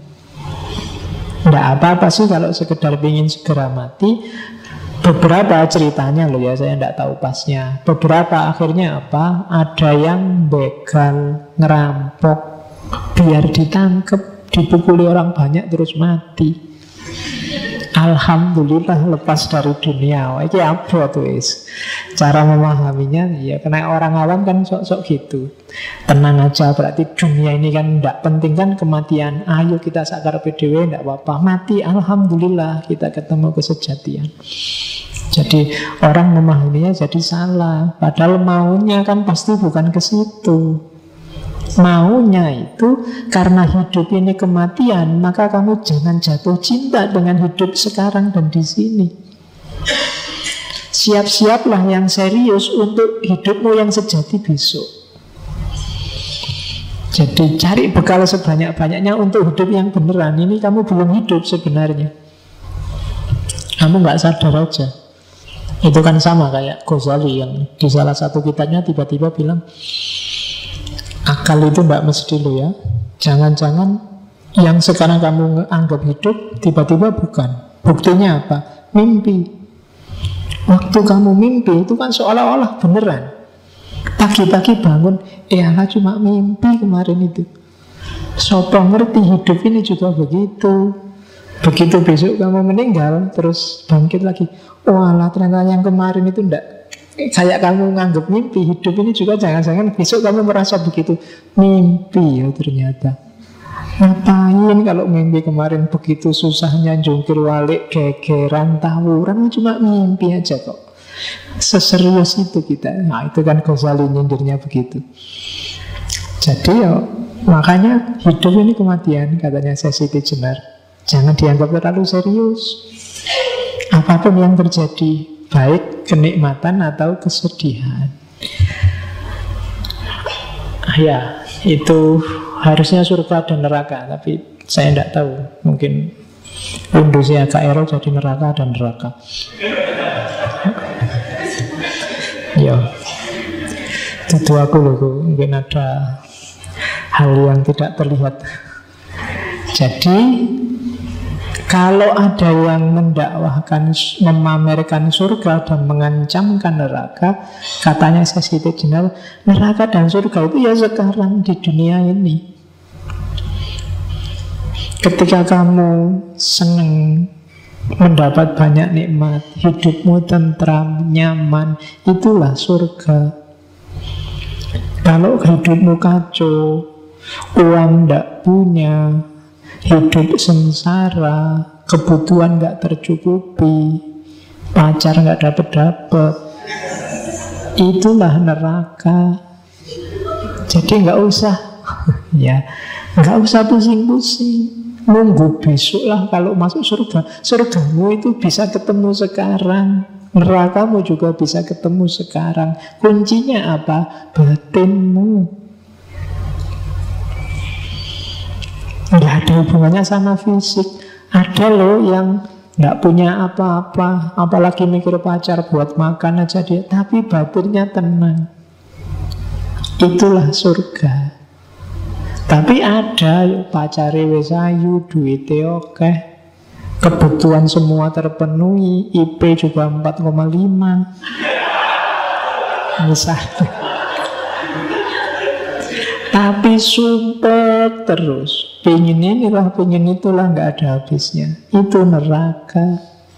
Kamu tersiksa mati-matian. Jadi katanya Siti Jenar, enggak, surga dan neraka itu di dunia ini, bukan besok.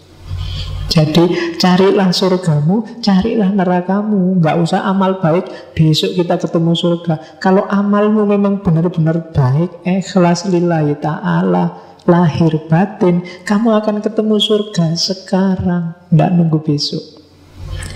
Kalau batinmu kacau, rusak, nggak karu-karuan, galau, ya nerakanya nggak nunggu besok, sekarang. Kamu melakukan kejahatan, kamu melakukan keburukan, nerakamu akan ketemu sekarang. Rasakan sendiri akibatnya sekarang di dunia ini, tidak besok. Jadi surga dan neraka versinya Siti Jenar itu nggak nunggu besok. Enak dan senang yang sifatnya fisik seperti digambarkan dalam nas-nas tentang surga dan neraka, itu bukan besok. Kalau di akhirat fisik tidak terlalu urgent, dunianya sudah beda. Jadi surga neraka yang digambarkan agak vulgar di Al-Quran itu kan isinya kenikmatan duniawi, makan makanan, bidadari, itu kan sebenarnya kenikmatan duniawi yang sekarang juga bisa kita dapatkan. Kalau uangmu banyak, kamu ke hotel bintang 5, itu ya mirip-mirip gitu aja, butuh apa-apa datang. Bidadari sak kapuke kalau uangmu cukup. Kamu mau pesen berapa, gonta-ganti semalam 7 kali juga bisa. Gambarannya kan mirip kayak gitu. Maka bagi saya Siti Jenar enggak nunggu masa di akhirat kayak begitu. Itu semacam pancingan. Setiap muslim tetap rumusnya inna lillahi wa inna ilaihi, dari Allah menuju Allah. Untuk level tertentu memang surga dan neraka penting untuk mengarahkan hidup. Sama kayak anak kecil tadi, biar mau sholat dikasih hadiah. Nanti kalau sholatnya lengkap, bisa hafal Quran, tak kasih gini loh. Itu kan untuk menarik mereka ke situ. Setelah di situ ya sudah, dia merasakan hakikatnya, kesejatiannya. Surga dan neraka nggak penting lagi.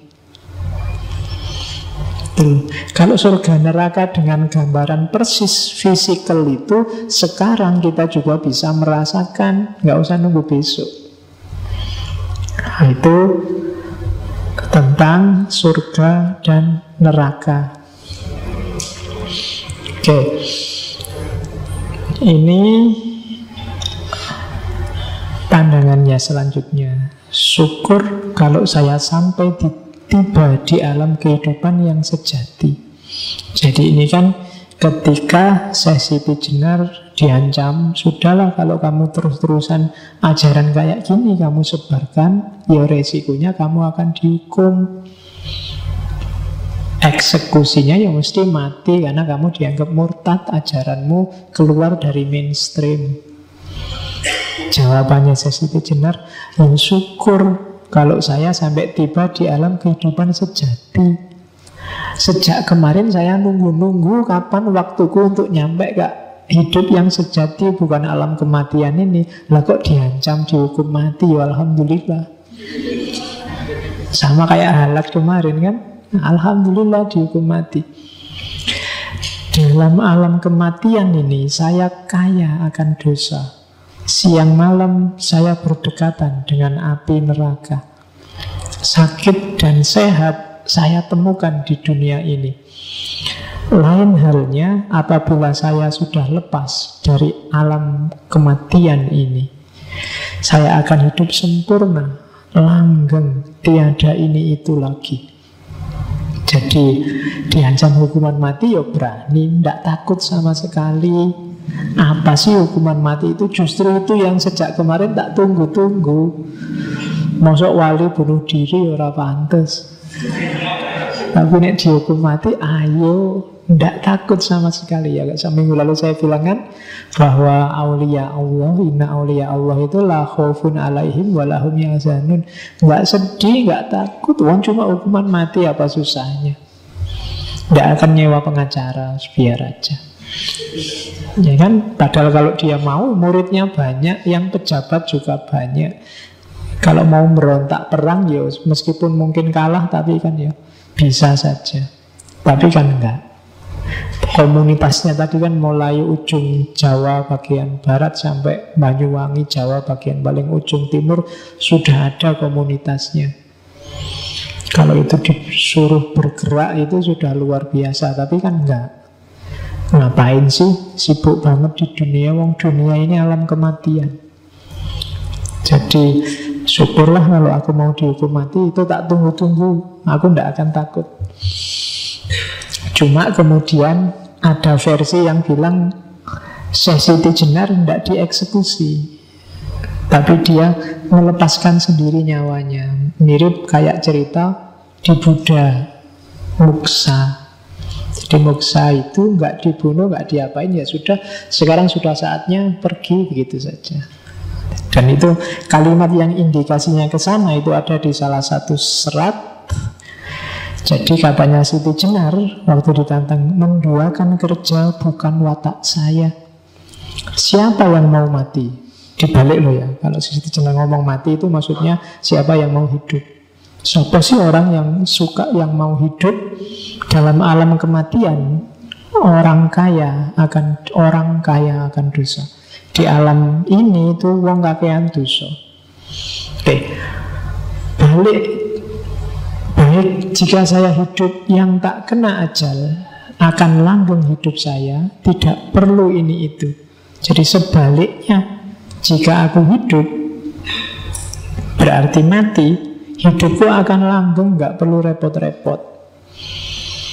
Akan tetapi bila saya disuruh memilih hidup atau mati, saya tidak sudi. Yo, kalau dikon milih mati apa milih hidup? Kalau pengen hidup, ya kita nggak mau eksekusi. Kalau pengen mati kita eksekusi. Itu tersinggung saya Siti Jenar. Jadi bila saya disuruh milih, saya nggak akan sudi. Sekalipun saya hidup, biar saya sendiri yang menentukan. Jadi bukan suruhanmu. Hidup mati itu bisa milih sendiri aku. Tidak usah wali songo memulangkan saya ke alam kehidupan. Macam bukan wali utama saya ini. Ya, nggak usah capek-capek eksekusi lah, nggak usah cari alat apa, nggak usah. Mau hidup saja kok minta tolong pada sesamanya. Saya nggak akan minta-minta. Nah, marilah kamu saksikan. Saya akan pulang sendiri ke alam kehidupan sejati. Nah, terus ya begitu saja, terus nyawanya keluar, ceritanya selesai. Jadi itu salah satu versi. Ada satu versi lain yang menceritakan bahwa ya benar beliau nanti dieksekusi, cuma kemudian darahnya membentuk kalimat Allah. Kemudian ada cerita lagi, mayatnya kemudian dibawa ke Demak, di tengah jalan disemayamkan di satu masjid, terus ditutupi. Malam-malam para wali melihat dibuka, terus bercahaya, baunya wangi. Terus mereka takut. Ini kalau masyarakat tahu, semakin diidolakan saya Siti Jenar. Akhirnya mayat yang bercahaya dan berbau wangi itu disuruh disingkirkan. Kemudian diganti dengan anjing. Jadi terus pagi-pagi banyak orang datang, terus dibilang, coba dilihat, itulah perilaku orang yang sesat dan murtad. Begitu dibuka, oh ternyata isinya anjing. Ada juga, jadi versinya banyak. Saya bilang tadi banyak cerita-cerita, banyak mitos-mitos. Ada sebabnya kenapa mitos-mitos itu dibikin.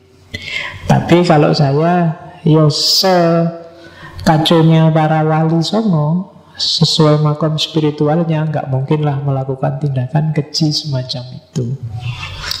Jadi itu cerita-cerita yang dibikin belakangan. Saya ambil satu pengetahuan, wong ini ngaji filsafat ya. Jadi tentang pengetahuan, Syekh Siti Jenar mirip kayak Ghazali. Dia tidak percaya panca indera sama akal. Jadi panca indera sama akal itu bisa menipu. Apalagi panca indera.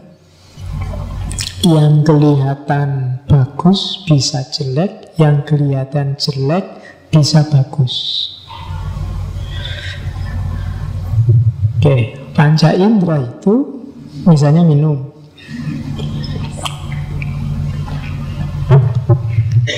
Ini kan rasanya manis.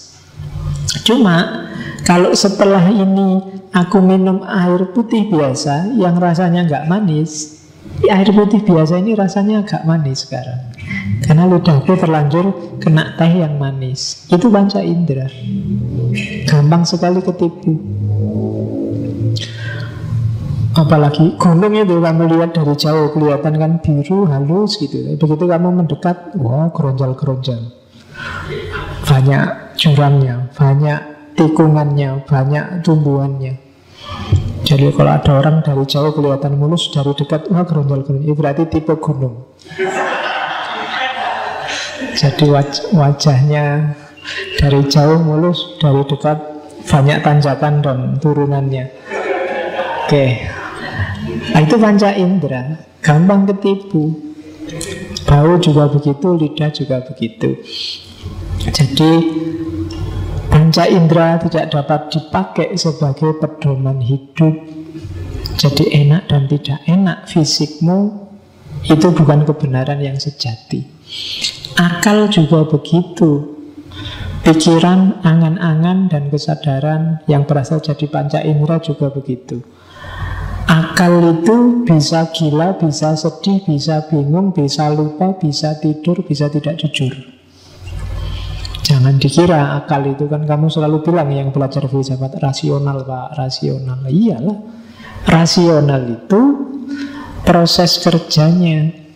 Tapi misi yang kamu tempelkan di rasionalitas itu bisa tidak jujur, bisa untuk kepentingan tertentu, bisa manipulatif.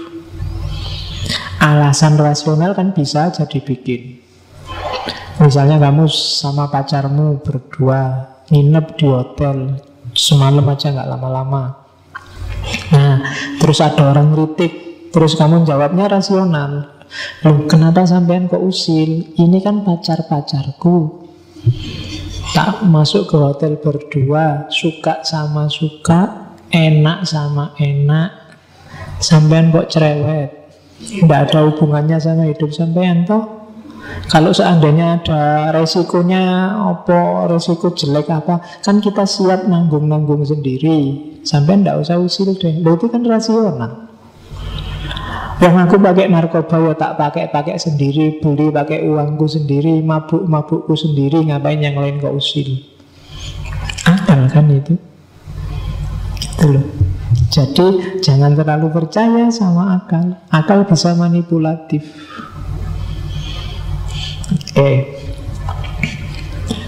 Termasuk nas yang dimanipulasi. Karena nas itu kan nggak bunyi. Yang membunyikan nas itu kan akal.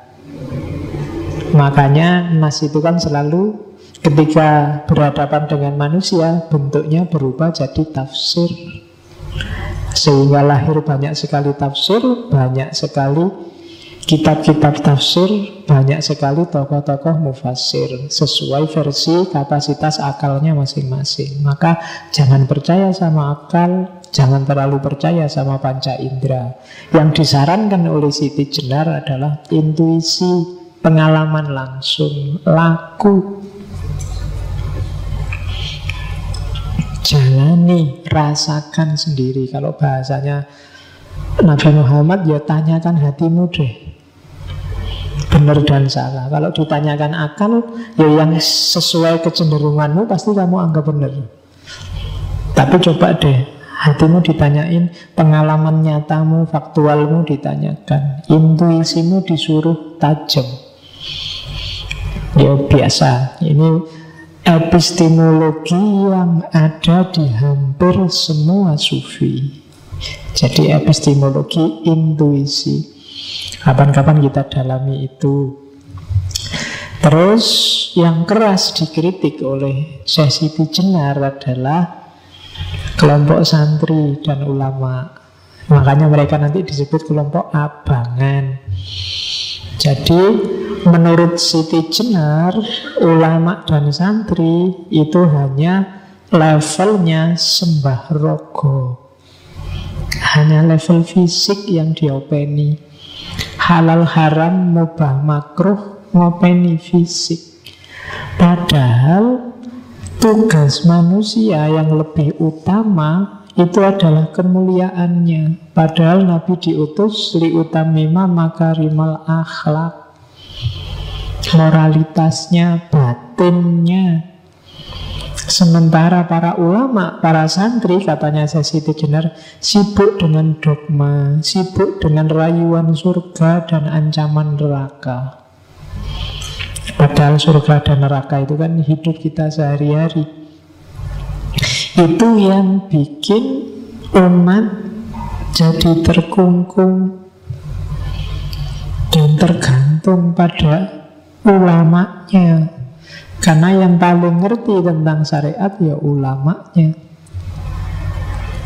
Jadi jebakannya di situ. Akhirnya apa? Santrinya tidak bisa menomorsatukan Allah. Yang jadi nomor satu ulamanya, kiainya. Yang diminta fatwa halal haram ulamanya, kiainya. Bahkan kamu tanya ke kiaimu, Pak Yai, saya kira-kira masuk surga apa enggak? Ya kiai ini yang ditakoni.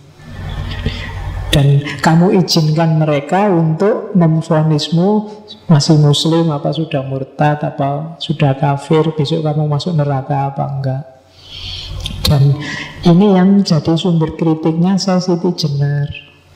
Jadi relasi ulama santri itu tidak ada bedanya dengan relasi raja dan rakyat, kawula dan gusti yang terpisah, yang hierarkis, satu di atas, satu di bawah. Dan ketika ada hierarki, itu berarti tauhid tidak bisa 100%. Ada sesuatu selain Allah yang diposisikan di atas. Kalau dalam bahasa hadis, yang di atas itulah namanya zalim, yang di bawah namanya mazlum. Dan Nabi wanti-wanti, unsur akhoka zoliman au mazluman. Jadi jangan mau ada hierarki dalam hidup kita. Itu pesannya Siti Jenar. Pesannya egaliter. Apakah itu ulama sama santri, pemerintah sama rakyat, termasuk dosen sama mahasiswa, termasuk dosen sama rektor, termasuk rektor sama menteri, termasuk menteri sama presiden. Jangan ada hierarki. Ya kita saling menjalankan fungsi masing-masing, tapi jangan memposisikan di atas. Jadi orang yang menindas atau merelakan dirinya ditindas, itu sama-sama bukan muwahhid. Nah, duduk persoalannya di situ. Itulah kenapa Siti Jenar melakukan gerakan besar dengan gerakan lemah abangnya. Bikin pusat-pusat pendidikan masyarakat untuk egalitarianisme. Tentang kewalian, sebenarnya agak panjang, tak potong sedikit. Jadi kenalilah sendiri guru-gurumu.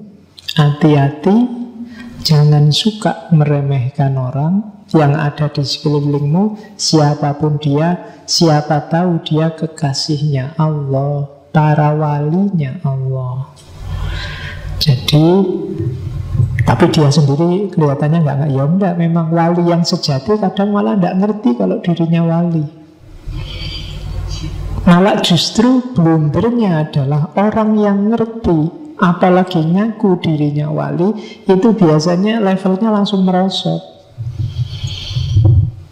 Wali yang sejati itu digambarkan malah dia nggak ngerti kalau dirinya wali. Itu untuk jaga-jaga biar tidak sombong. Nah, kalian kenalilah orang-orang ini. Jangan sampai terlewatkan. Katanya Siti Jenar, sebenarnya paragrafnya panjang, tak potong sedikit. Kekasih Allah itu ibarat cahaya.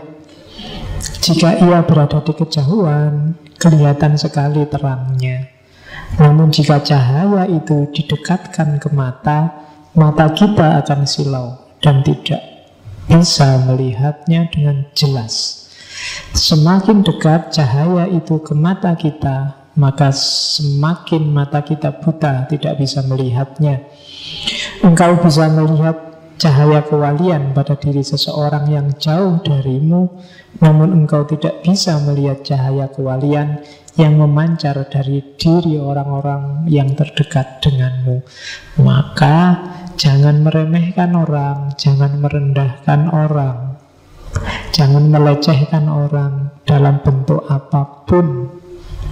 Karena selain bahwa jangan-jangan dia wali, jangan-jangan dia dicintai Allah, juga aktivitasmu melecehkan dan meremehkan orang itu menunjukkan kesombongan, menunjukkan kamu memposisikan dirimu sebagai Tuhan baru. menunjukkan anak al-haq, menunjukkan kamu ngaku sebagai engkau lah yang paling benar. Dan anaknya bukan anak Allah, tapi anak yang egois, anak yang menunjuk dirimu sendiri, bukan Allah. Nah, itu arahnya sesi Jenar ke situ. Jadi jangan sampai, makanya nasihatnya si Abdul Qadir Jailani kan gitu, ketemu siapapun anggap dia lebih dekat pada Allah dibandingkan kamu. Kalau ketemu yang lebih muda, anggaplah wah dia dosanya masih sedikit, dosaku lebih banyak, mesti aku lebih tua. Kalau ketemu yang lebih tua, anggaplah wah orang tua ini mesti ibadahnya lebih banyak dibandingkan aku yang masih muda. Ketemu orang bodoh, sementara kamu merasa pintar, anggaplah yang bodoh itu kalau dia berdosa karena dia nggak tahu, wong dia bodoh. Jadi dimaafkan, orang nggak tahu kan dimaafkan. Tapi sementara kamu yang pintar, kamu melakukan dosa padahal kamu tahu. Jadi dia levelnya lebih tinggi darimu, yang bodoh itu. Kalau kamu ketemu orang pintar, ya lebih gampang. Yang pintar itu pasti ilmunya lebih banyak, amalnya lebih banyak. Sementara kamu yang bodoh, ilmumu sedikit, amalmu lebih sedikit. Jadi cara mengambil sudut pandangnya selalu di bawah. Jangan ngambil yang di atas, nanti lahirnya sombong. Itu ajarannya Syekh Abdul Qadir Jailani. Kapan-kapan kita bedah beliau. Oke, terus terakhir. Oh, masih ada lagi. Jadi ini politiknya. Kemarin juga yang Al-Halaj kita lihat politiknya. Jadi Syekh Siti Jenar itu sebenarnya tadi sudah saya singgung, sedang mendobrak logika raja dan rakyat, kawula dan gusti. Zaman Demak ini masyarakat masih menganggap bahwa yang namanya raja itu adalah titisannya dewa. Ajaran ini namanya Bhagavatisme. Kalian mungkin ada cerita-cerita Ramayana, Mahabharata dengan Krisnanya, itu kan pengaruh Hindu, bahwa raja itu titisannya dewa. Karena dia titisannya dewa, maka dia posisinya mirip Tuhan. Yang lain berarti abdinya, hambanya, kawulonya. Nah, Syekh Siti Jenar muncul dengan gerakan sosialnya untuk memberantas pandangan ini. Jadi tidak, raja juga manusia biasa kok. Tidak harus orang jadi kawulo di hadapan raja. Kita hanya kawulo di hadapan Allah. Allah lah penguasa tunggal, bukan raja. Jadi egalitarianisme semacam ini yang disebarkan oleh Syekh Siti Jenar. Ya mesti aja ini menggelisahkan luar biasa bagi raja saat itu. Maka dipakailah MUI-nya saat itu, Dewan Wali Songo, untuk menyidangkan Siti Jenar. Dan jangan salah, Wali Songo itu ya 9 wali, tapi itu semacam MUI memang hari ini. Tapi ya tidak ngumpul bareng Sunan Ampel sama Sunan Muria. Nanti di fase tertentu Sunan Ampel sudah nggak ada, nanti diisi Sunan siapa lagi. Dan jadi semacam Dewan para wali. Jaraknya agak jauh, sekitar 200-an tahun antara wali awal sama wali akhir di cerita wali-wali itu. Dan beberapa kadang tidak nyambung cerita-ceritanya, karena memang mitos-mitosnya banyak seputar Wali Songo. Tapi mereka pasti ada. Jadi tidak berarti terus kalau banyak mitosnya terus tidak ada, enggak. Mereka pasti ada. Buktinya apa? Jawa yang hampir 100% Islam. Itu kan Islam itu masuk ke Indonesia sekitar abad ke-7, tapi sampai sekitar abad ke-12 jumlah umat Islam tidak ada 10%-nya. Nanti sekitar abad 12 itu baru datang para wali ini. Tidak ada satu abad setelah itu hampir semua orang Jawa jadi Muslim. Itu bukti suksesnya dakwahnya Wali Songo. Ya meskipun intrik-intrik politik kecil pasti terjadi. Jadi Syekh Siti Jenar ini masuk di kritik pada kerajaan, Jadi maka ya ndak heran terus dia dibenci oleh raja. Dipanggil menghadap pun dia ndak mau. Karena bagi dia yang bisa manggil aku ya hanya Allah. Yang aku sendiri nih ya Allah yang malah dipanggil, gimana? Nah itu yang ada di Syekh Siti Jenar. Maka dia terus dianggap makar. Akhirnya dia tidak dipanggil tapi didatangkan ke sana para wali. Sampai kemudian Sunan Bonang yang datang langsung menjemput. Dan nama Syekh Siti Jenar mulai populer ketika Sunan Bonang memperkenalkan beliau ini loh, Syekh Siti Jenar. Nama Siti Jenar diperkenalkan di depan para wali. Meskipun di sidang pertama itu sebenarnya nggak langsung dieksekusi, dikasih masukan, cobalah nggak usah gitu lagi, kasihan masyarakat yang masih awam dan seterusnya. Itu masih ada jangka waktu setahun sebelum dieksekusi. Di jangka waktu setahun ini Sunan Kalijogo yang disuruh ngawasi. Nanti mungkin ada yang pernah lihat filmnya Syekh Siti Jenar Sunan Kalijogo. Meskipun dramatisasinya banyak, tapi ilmunya sebenarnya agak mirip Sunan Kalijogo sama Siti Jenar ini. Meskipun kemasannya agak berbeda. Sunan Kalijogo lebih halus, pakai media budaya. Sementara Syekh Siti Jenar agak frontal. Itu yang bikin banyak awam salah paham. Tapi kandungan ajarannya kalau diteliti sebenarnya nggak jauh. Dan setahun itu terjadi banyak diskusi, banyak adu pendapat antara Siti Jenar sama Sunan Kalijogo. Oke, terus ini terakhir. Kenapa kemudian banyak sekali mitos-mitos yang jelek-jelek justru muncul ke permukaan? Ada analisis lain bahwa cerita Sunan Kalijogo ini yang jaraknya 200-300 tahun setelah cerita itu kok jadi banyak mitos. Itu ada analisis bahwa cerita ini, cerita Syekh Siti Jenar yang dieksekusi itu dipakai oleh Sultan Agung untuk membangkitkan moral pasukannya. Jadi kan Syekh Siti Jenar itu terahnya, jadi murid-murid besarnya yang tadi Ki Ageng Pengging sampai Joko Tingkir dan keturunannya itu kan nanti dilanjutkan di Mataram Islam yang sekarang jadi Jogja dan Solo itu. Nah, jayanya kan zaman Sultan Agung. Nah, zaman Sultan Agung untuk menyebarkan kekuasaan itu kan menyerang daerah-daerah Surabaya, Pasuruan itu kan diserang untuk ditaklukkan. Sebagian besar daerah-daerah ini adalah miliknya para wali. Giri, Tuban, dan lain-lain itu kan daerah-daerahnya para wali.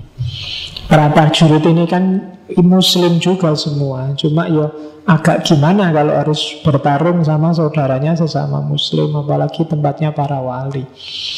Nah, untuk membangkitkan semangat biar mau bertarung ini, cerita-cerita mitos tentang tentang Syekh Siti Jenar yang dieksekusi, yang diganti anjing dan macam-macam diangkat. Dengan cerita ini pasukan Mataram yang pedalaman ini kan agak panas ini. Wah, Sunan gue diginiin, ini guru-guru gue diginiin, kurang ajar wali-wali itu memang. Semangat bertarungnya bangkit. Maka mereka siap untuk tarung meluaskan wilayah jajahannya Mataram saat itu. Jadi ada analisis semacam itu, dan itu ya masuk akal saja. Karena politik itu kan memang caranya selalu begitu. Ya kayak gimana Orde Baru memanfaatkan mitos PKI, gimana zaman Soekarno memanfaatkan mitos revolusi dan yang sejenisnya, gimana zaman reformasi memanfaatkan mitos demokrasi dan jadi macam-macam, mitosnya banyak. Jadi kadang-kadang yang masuk ke memori masyarakat itu yang mitos-mitos, bukan yang ajarannya. Maka yang ada di kepalamu Syekh Siti Jenar itu kan kebanyakan cerita-cerita mitosnya. Mulai dari cacing lah, mulai dari dibunuh diganti anjing lah, mulai yang itu. Sementara ajaran-ajaran bagus tadi tidak muncul. Sehingga orang cepat nganggepi pokoknya dia sesat, alirannya Al-Hallaj, ngaku Tuhan, titik. Nah, itu yang terjadi di kita selama ini. Jadi yang jelas ceritanya Kak mirip dengan Al-Hallaj. Beliau dieksekusi, entah kemudian memilih kematiannya sendiri kayak di bukunya Pak Munir itu, atau dieksekusi, atau mungkin ada jalan lain. Tapi yang jelas dia harus berkorban demi ilmunya, demi ajarannya. Sama kayak Al-Hallaj, sama kayak Socrates. Termasuk demi besok Hikatia, dia demi ajaran-ajaran neoplatoniknya sehingga dianggap murtad. Oke, saya kira itu yang Siti Jenar martir. Sekali lagi minggu depan kita ketemu dengan filosof perempuan. Kurang lebihnya mohon maaf. Wallahu a'lam bishawab, wallahul muwaffiq. Wassalamualaikum warahmatullahi wabarakatuh.